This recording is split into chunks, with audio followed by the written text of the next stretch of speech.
যে কোনো দেশের অগ্রযাত্রার মূল চালিকা শক্তি হল সে দেশের অর্থনীতি, আর বাংলাদেশের অর্থনীতিতে অত্যন্ত গুরুত্বপূর্ণ অবদান রাখছে কুটির শিল্প, মাইক্রো, ক্ষুদ্র ও মাঝারি শিল্প প্রতিষ্ঠান বা সিএমএসএমই খাত। সমগ্র দেশ জুড়ে ছড়িয়ে থাকা প্রায় ৭৮ লক্ষ সিএমএসএমই শিল্প প্রতিষ্ঠানে কর্মসংস্থানের সুযোগ হয়েছে ২ কোটিরও বেশি মানুষের, এবং সব দিক বিবেচনায় এসএমই শিল্প প্রতিষ্ঠানগুলো দেশের অর্থনৈতিক কর্মকাণ্ডের ৭০% নিয়ন্ত্রণ করছে। কিন্তু উন্নয়নশীল অনেক দেশ থেকে আমরা এসএমই খাতে এখনও অনেক পিছিয়ে। এ খাতে কাঙ্ক্ষিত অগ্রগতি অর্জিত হলে দেশের অর্থনৈতিক উন্নয়নের পাশাপাশি ব্যাপক কর্মসংস্থানের সুযোগ সৃষ্টি হবে, যার ফলে সামগ্রিক অর্থনীতিতে এসএমই খাত আরও গুরুত্বপূর্ণ ভূমিকা রাখতে পারবে। একই সাথে সমগ্র দেশের সুষম উন্নয়ন ও অর্থনীতি বিকেন্দ্রীকরণের পথ আরও সুগম হবে। মার্কেন্টাইল ব্যাংক পিএলসি ১৯৯৯ সালে প্রতিষ্ঠার সময় থেকেই প্রতিষ্ঠাতা চেয়ারম্যান জনাব মোহাম্মদ আব্দুল জলিলের ঐকান্তিক আগ্রহ ও প্রচেষ্টায় অর্থনীতির বিভিন্ন সেক্টরে অর্থায়নের মাধ্যমে দেশের উন্নয়নে বিশেষ অবদান রেখে চলেছে। সিএমএসএমই খাতে অর্থায়নে বাংলাদেশ ব্যাংকের নির্দেশনা জারির পর থেকে মার্কেন্টাইল ব্যাংক পিএলসি এ খাতে অর্থায়ন করে আসছে। সময়ের পরিবর্তনে এবং অর্থনৈতিক অবস্থা বিবেচনায় সিএমএসএমই অর্থায়নের পরিধি এবং এর ধরনও পরিবর্তন করা হয়েছে। সব শাখার মাধ্যমেই mercantile bank SME, CMSME loan সুবিধা গ্রাহকদের প্রদান করে আসছে। করোনাকালীন সময়ে সারা বাংলাদেশে আমার যাদের ব্যবসা ক্ষতিগ্রস্ত হয়েছে, বিশেষ করে ক্ষুদ্র মাঝারি শিল্পে, সেই ক্ষতিগ্রস্ত ব্যবসায়ীদের মাঝে বাংলাদেশ সরকার এবং বাংলাদেশ ব্যাংকের ঘোষিত প্রণোদনা প্যাকেজ অর্থ আমরা সঠিকভাবে বিতরণ করেছি, এবং সেই বিতরণকৃত অর্থ দিয়ে ব্যবসায়ীরা তাদের ব্যবসাকে পুনরায় ঘুরে দাঁড়ানোর চেষ্টা করেছে এবং ঘুরে দাঁড়িয়েছে। আমরা ডিসেন্ট্রালাইজ করার জন্য কাজ করে যাচ্ছি। আমাদের এসএমই, আমার সাথে আমার মার্কেন্টাইল ব্যাংক এসএমই ডিভিশনের যে টিম আছে, এই সবাই তরুণ মেধাবী, এরা পরিশ্রম করে যাচ্ছে, এবং আমাদের মার্কেন্টাইল ব্যাংকের সকল শাখায় এসএমই টিমের জন্য আলাদা অফিসার, ডেডিকেটেড অফিসার আছে। দেশের অর্থনৈতিক উন্নয়নে আমরা কাজ করব। জননেত্রী শেখ হাসিনার ঘোষিত 2041 সালে এ দেশ উন্নত হবে, এসএমইর মাধ্যমে উন্নত হবে। আমরা সেই লক্ষ্যে কাজ করে যাচ্ছি এবং কাজ করে যাব। বঙ্গবন্ধুই কিন্তু এর যাত্রাটা শুরু করেছিলেন। উনি বুঝতে পেরেছিলেন যে অর্থনীতি পুনরুদ্ধার করতে গেলে দেশের যে ভৌগোলিক অবস্থা এবং আপামর জনসাধারণের যে উন্নয়ন কাজে সংযুক্ত করার যে সুযোগ বাংলাদেশে রয়েছে, সেগুলোকে কাজে লাগানোর জন্য তাই তিনি ক্ষুদ্র ও মাঝারি ঋণের উপর, শিল্পের উপর উনি জোর দিয়েছিলেন। তারই ধারাবাহিকতায় আজকে প্রতিটা ব্যাংক ক্ষুদ্র ও মাঝারি শিল্পে একযুগে কাজ করে যাচ্ছে উন্নয়নের লক্ষ্যে। একইভাবে আমি বলতে চাই যে মার্কেন্টাইল ব্যাংক এর বাহিরে নয়। মার্কেন্টাইল ব্যাংকে বর্তমানে তার টোটাল পোর্টফোলিওর 15% এসএমই খাতে বিনিয়োগ করেছে। আমাদের যে ভিশন 2041 আছে, যে আমরা ডেভেলপ কান্ট্রিতে চলে যাব, এবং ওই ডেভেলপ কান্ট্রিতে যাওয়ার জন্য আমাদের অ্যাকচুয়ালি এসএমইতে আমাদের সমস্ত ফোকাসটা দিতে হবে, because SME is the backbone of the any economic activities.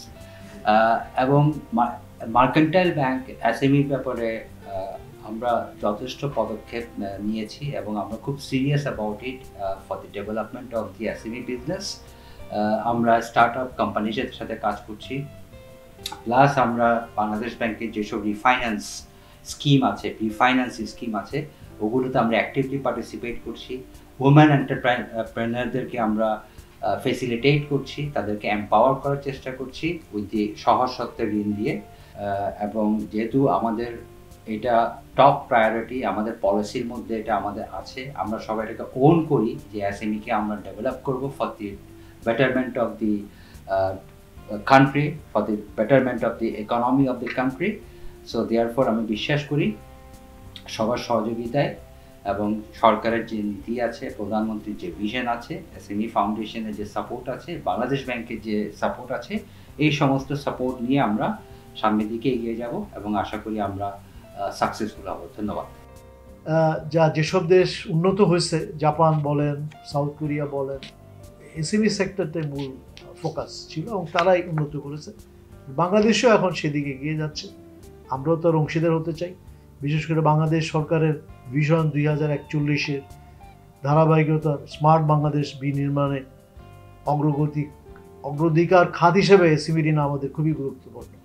আমাদের ব্যাংক, আমরা স্টার্ট আপ ঋণ, যারা আপনার ব্যবসা শুরু করতে চান তাদের জন্য আমরা উদয়ন একটা প্রকল্প চালু করেছি এবং আমাদের প্রকল্পরা অনেকে আপনার এই উদয়ন ঋণ নিয়ে এবং প্রতিষ্ঠিত হয়েছেন এবং সফলভাবে ব্যবসা পরিচালনা করতেছেন। মার্কেন্টাইল ব্যাংকের প্রতিষ্ঠা লগ্ন থেকেই, অর্থাৎ মার্কেন্টাইল ব্যাংক 2রা জুন 1999 সাল থেকেই প্রতিষ্ঠা লগ্ন থেকেই একটা উদ্দেশ্য নিয়ে প্রতিষ্ঠা লাভ করে। মার্কেন্টাইল ব্যাংকের ফাউন্ডার চেয়ারম্যানকে স্মরণ করতেছি আজকে আমি, মোহাম্মদ আব্দুল জলিল এমপিকে, যিনি বলেছিলেন যে তেলে মাথায় তেল নয়, যাদের অর্থ সম্পদের অভাব আছে তাদেরকে আমরা অর্থায়ন করব এবং তারা যাতে স্বাবলম্বী অর্জন করে, সেই লক্ষ্য অর্জনে আমাদের একটা স্কিম আছে 2 লক্ষ টাকার, যেটা দোকানদারদেরকে দেওয়া হয়। পাশের দোকানদার গ্যারেন্টি দিবে, সিকিউরিটি ছাড়া লোন। এটাই মার্কেন্টাইল ব্যাংক প্রথম সৃষ্টি করে এবং জলিল সাহেবের স্বপ্ন ছিল যাতে দেশের মানুষের আনাচে কানাচে যাতে যারা ছড়িয়ে ছিটিয়ে আছে উদ্যোক্তা সৃষ্টি করে এবং এক ডজন উদ্যোক্তা নিয়েই কিন্তু উনি মার্কেন্টাইল ব্যাংক প্রতিষ্ঠা করেন। তো সে প্রতিষ্ঠা লগ্ন থেকেই আমরা সিএমএসএমইর ক্ষেত্রে অর্থায়ন করে যাচ্ছি। বাংলাদেশের ভিশন যে 2041 সালে স্মার্ট বাংলাদেশ গঠন করার পিছনে যে অর্থায়ন করা হচ্ছে, সিএমএসএমই খাতে আমরা অর্থায়ন করে যাচ্ছি এবং সারা বিশ্ব যখন সিএমএসএমইর উপর নির্ভরশীল, আমরা তো তার থেকে বাইরে না, বিশ্বের ভিতরেই তো আমরাও সেই কাজ করে যাচ্ছি। বাংলাদেশের প্রধানমন্ত্রী শেখ হাসিনা বলছে যে কৃষি উন্নয়নেও উনি ডেভেলপমেন্ট করতে চাচ্ছেন, যে 1 ইঞ্চি জমিও যাতে অনাবাদি না থাকে। আমরা কৃষকদেরকেও আমরা লোন দিয়ে যাচ্ছি এবং সিএসআর খাতে আমরা লোন বিতরণ করেছি, আমরা ট্র্যাক্টর বিতরণ করেছি, আমরা সার দিয়েছি, আমরা তাদেরকে স্বাবলম্বী করার জন্য যথেষ্ট চেষ্টা করতেছি। আমরা ইম্পোর্ট নির্ভর দেশ, আমরা যদি উৎপাদন বৃদ্ধি করতে পারি তাহলে সে উৎপাদন আমরা এক্সপোর্টের মাধ্যমে আমাদের ডলারও আমরা আনতে পারবো। আবার এমন অনেক এলাকা আছে যারা 1 ফসল উৎপাদন করে, ওখানে যদি 2 ফসল উৎপাদন করা যায় তাহলে খাদ্যে উদ্বৃত্ত হবে। এই উদ্বৃত্ত তো সে তো আর বাসায় রাখবে না, সে এটা মার্কেটে বিক্রি করবে এবং বিক্রি করলে সরকার সংস্থান করে এটা আমরা এক্সপোর্ট করতে পারবো এবং এক্সপোর্ট করতে পারলে আমরা কিন্তু আমাদের ফরেন কারেন্সি আমরা আর্ন করতে পারবো। এভাবে আমরা সিএমএসএমইর খাতে অর্থায়ন করে যাচ্ছি এবং করেছি, এখন করতেছি, ভবিষ্যতেও করব। সিএমএসএমই অর্থায়নে ব্যাংকের পরিচালনা পর্ষদ যেমন নীতি সহায়তা দিচ্ছে, তেমনি ব্যবস্থাপনা কর্তৃপক্ষ এ খাতের উন্নয়নে নিরলসভাবে কাজ করে যাচ্ছে। বাংলার ব্যাংক, মার্কেন্টাইল ব্যাংক পিএলসি, দক্ষতাই আমাদের শক্তি।